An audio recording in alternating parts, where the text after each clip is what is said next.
What's going on, guys? The Comics Kid 2099 here. Welcome to day 146 of the 365-day graphic novel review challenge. Today, I'm going to be talking to you about another Batman book, obviously.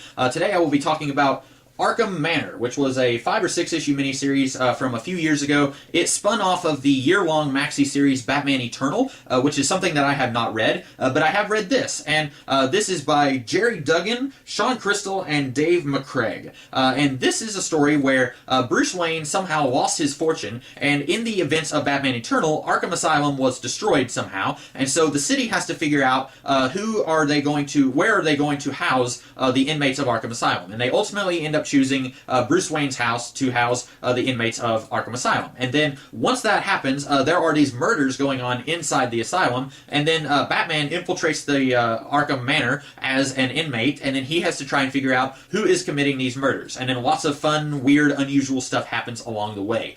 So I'm going to go ahead and say this is not a perfect story, but I had a whole lot of fun reading this. There are at least a couple of things here that don't make any sense at all, and I almost just don't care because I had so much fun reading this. So one thing, there is a guard who works at the Arkham Manor. Spoilers for this story. We find out that this guard is actually the Joker, and he somehow is able to shapeshift so that he doesn't look like the Joker, because at one point he looks like a normal dude, and then suddenly his smile is taking up 2/3 of his face, and then his hair turns green again and his face turns white. I don't understand how that happens. Maybe that's explained in Batman Eternal or one of Scott Snyder's books that I haven't read. I don't understand that, but Joker is, for whatever reason, working at the asylum.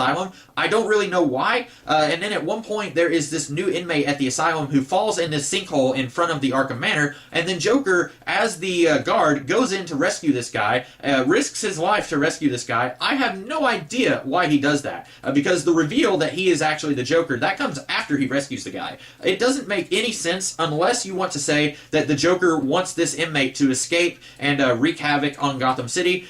Maybe that makes sense, but I don't see the Joker actually risking his life so that another guy could go out there and burn stuff down or whatever. That doesn't really make a whole lot of sense. In fact, the reveal that this guard was actually the Joker, that also doesn't make a whole lot of sense, and that's really the biggest problem that I have with the story. But like I said, the rest of it is so much fun. This, in a lot of ways, reminds me of Arkham Asylum Living Hell, which it has Batman in more of a central role than Living Hell did. But what I like so much about this is that this kind of focuses on some of the lesser-known Arkham inmates. We have Sybil Silverlock, who is kind of an important part of the Gotham Academy series, and in fact, she shows up for the first time here. I did not know that she appeared somewhere else before Gotham Academy, but she shows up very briefly here. We also get a Jokerized Clayface fragment, which is very cool to see. We get to see Mr. Freeze handled in a different way that I've never really seen him handled before, and it's kind of cool to see him that way, even if it's very inconsistent with every other Mr. Freeze story.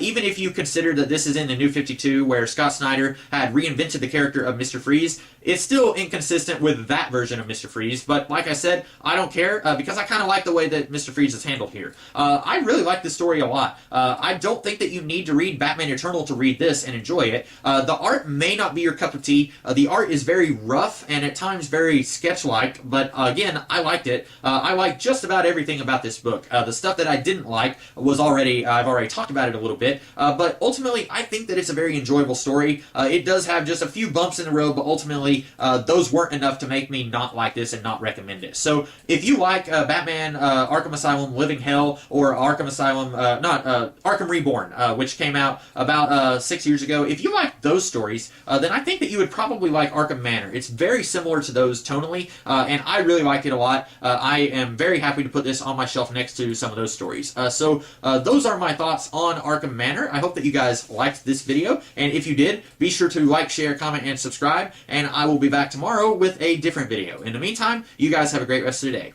Catch you later.